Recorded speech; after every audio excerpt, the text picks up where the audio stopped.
Hello and welcome to the C-Section Recovery mini workshop series. My name is Leonie Rastas, also known as the C-Section Recovery Whisperer. I'm a nurse, a midwife, an author, an educator, and a multiple C-section mama. I've found my purpose in helping women through the recovery period after caesarean birth. It's well known that postnatal care is considered the Cinderella of maternity services and that caesarean birth education is sadly neglected. My hope is that through these mini workshops, women will become better equipped for the postpartum journey. I hope you'll join me in the series, and I look forward to seeing you on the inside of the workshops. So bye for now, or hey hey, as they say in Finland.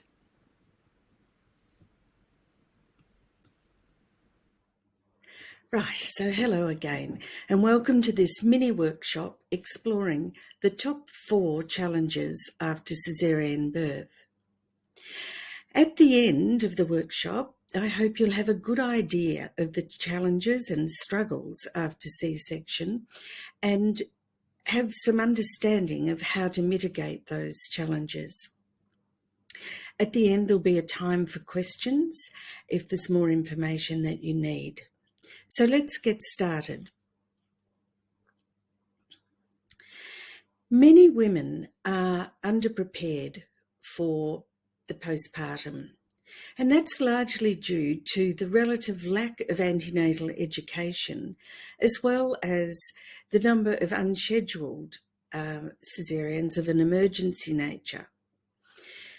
Fear of the unknown can create a lot of anxiety, so it's a really good reason to prepare yourself with the knowledge to have a positive experience and to allay the anxieties that sometimes can be unfounded and maybe even inspired by things that you've seen on television that perhaps don't happen today.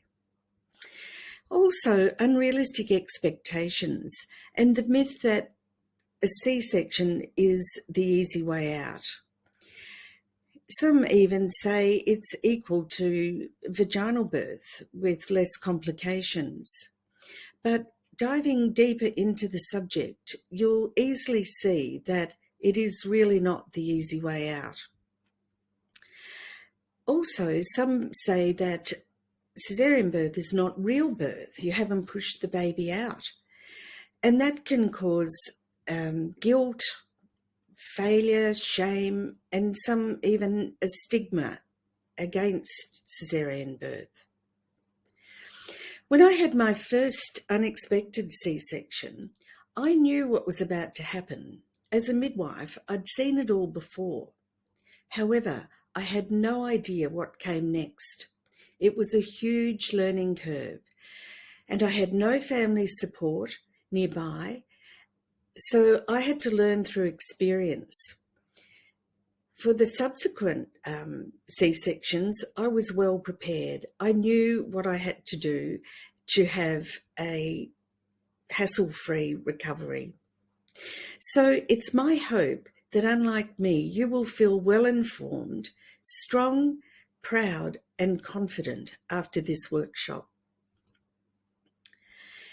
We're going to look at the actual surgery, not in detail, just a brief overview of the surgery. So you will usually be admitted to hospital. If it's a scheduled C-section, you'll be admitted to hospital the day of, and you may walk into theatre or you may be wheeled on a trolley. You'll have your epidural anaesthetic, if that's what you're having, or your spinal, inserted usually in a separate room. Then you'll go into theatre.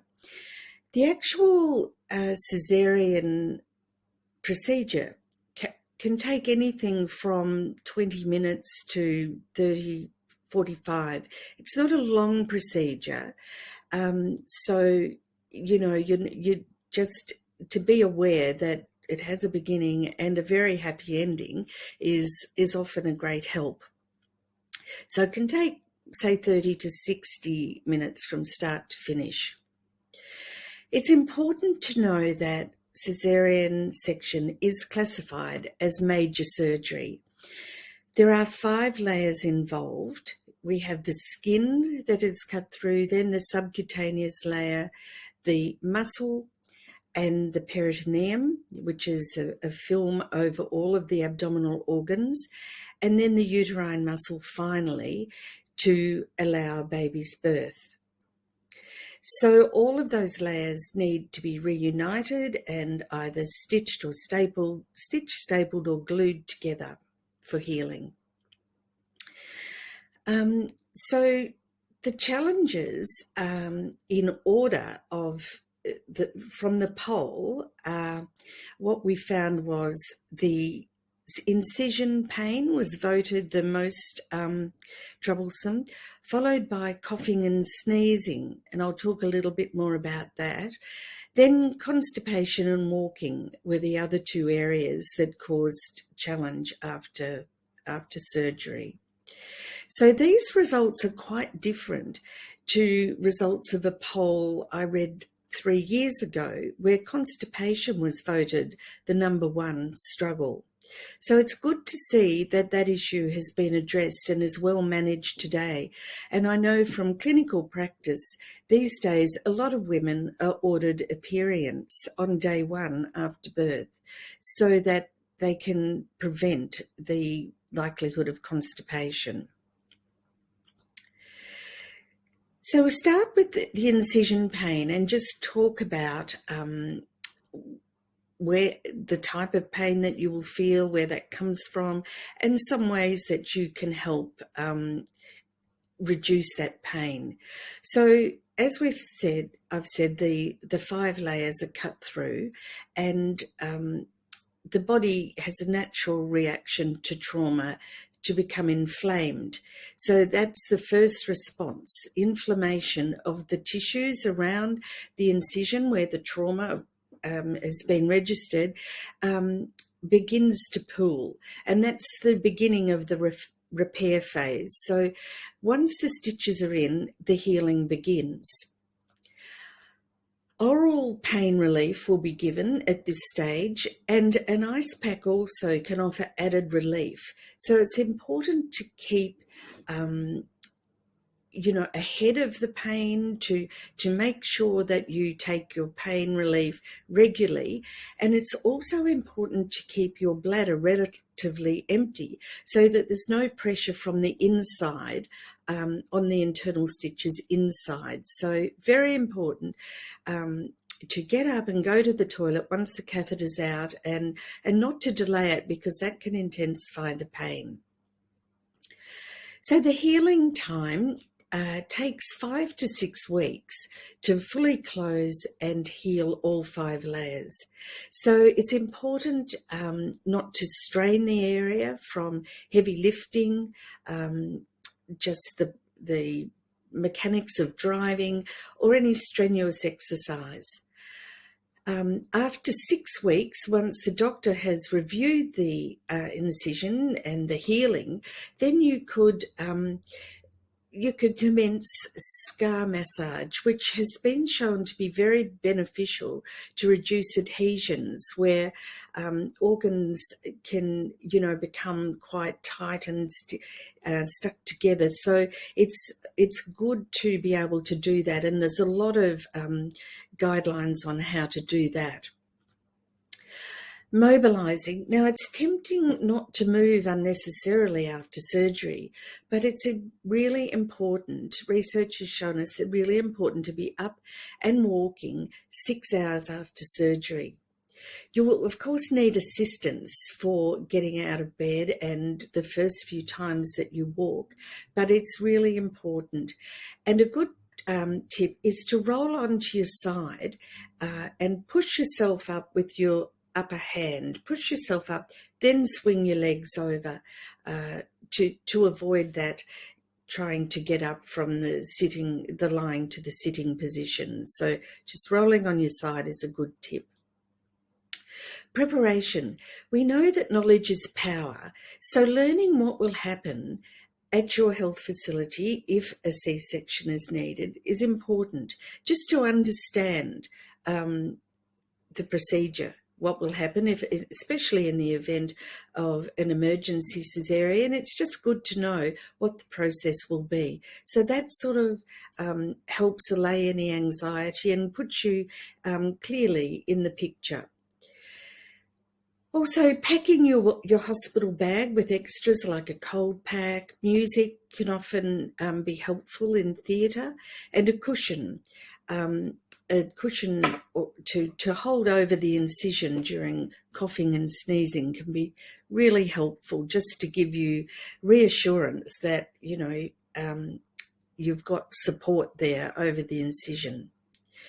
It's also really important to prepare your mindset.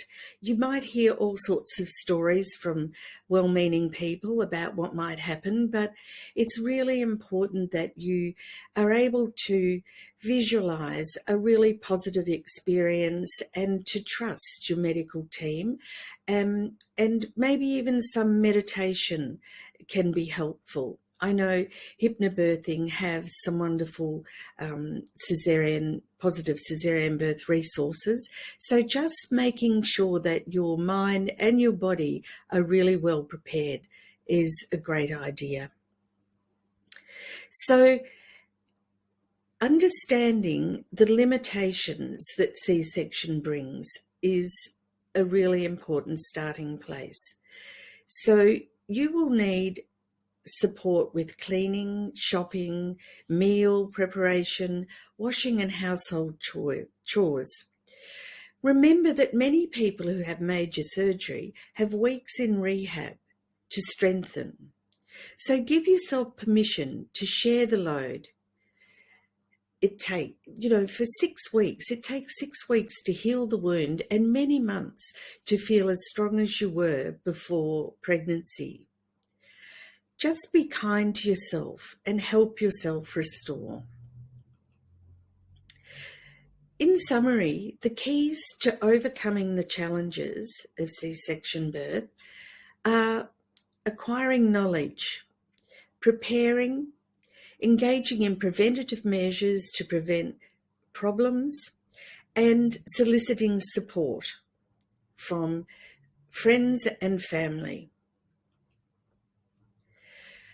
One-to-one coaching is available from Caesar Care. We have a great ebook, a small ebook that talks about preparation, other little tips and tricks for preparation and recovery and troubleshooting after, what to look for and when to seek help.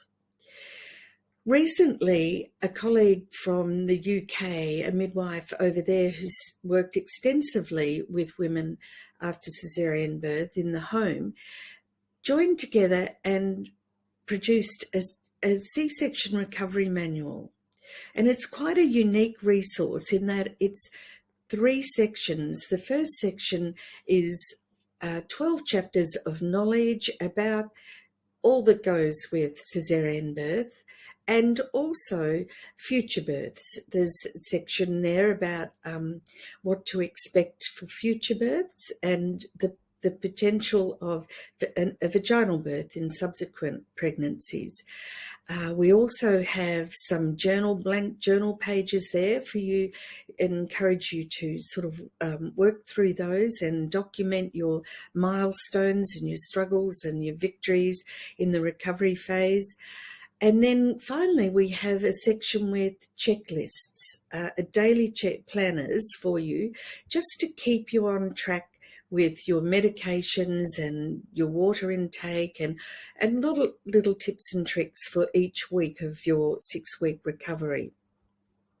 In addition, we have added a scar tracker because it's so important for you to be aware of how your healing is going. And so we encourage women to use a handheld mirror or stand in front of a full-length mirror and observe their incision and the healing progress each day so that you can be really alert to any early warning signs. We also have a Facebook group, a free Facebook group where you can join and meet other mothers and ask questions. And at Caesar Care, we also offer C-section recovery packages. So I hope this has been helpful for you, and I invite you now if you have any questions to ask.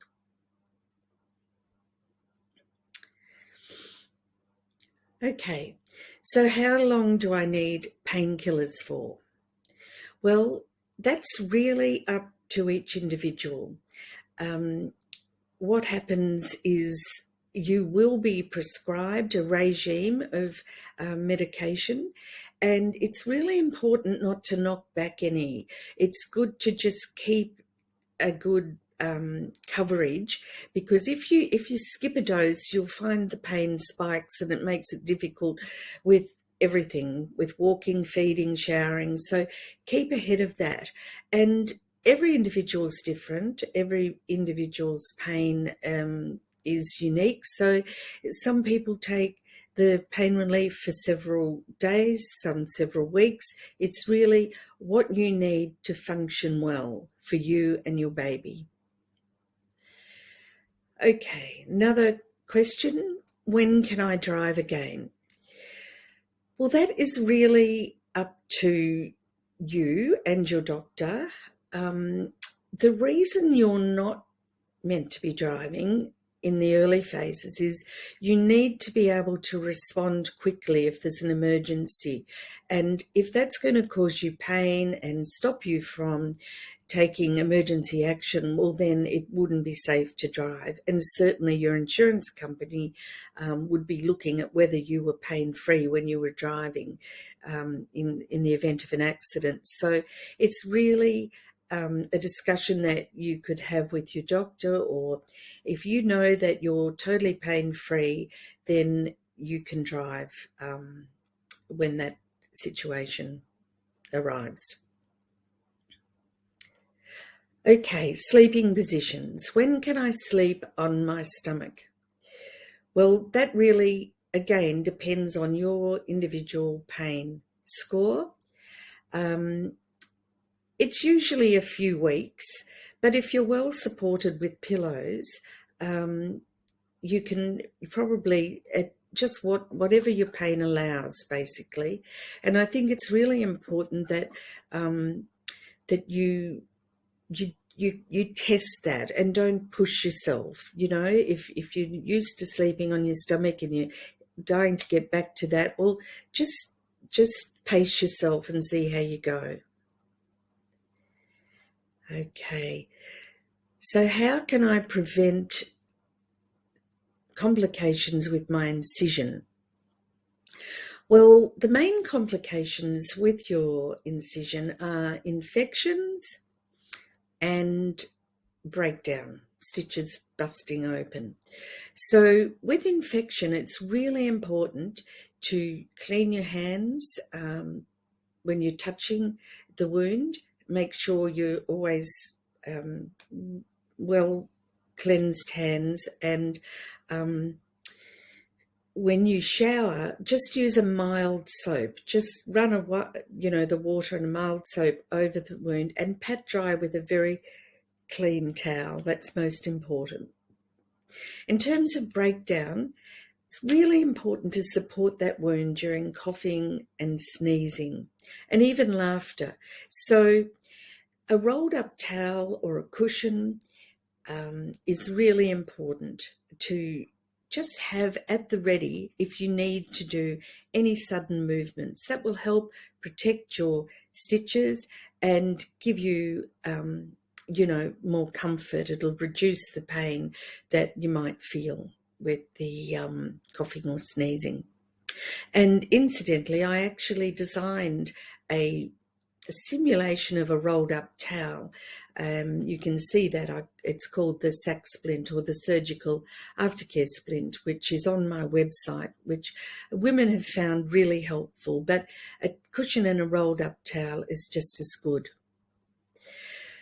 So I think that's about all the questions for now. So I'd like to thank you for being here for this mini workshop, this near 20-minute workshop, and I look forward to seeing you in future workshops. So all the best for your C-section, and remember, you are a warrior. Not every person can have major surgery while fully awake and manage the situation. So well done and best wishes. Bye for now.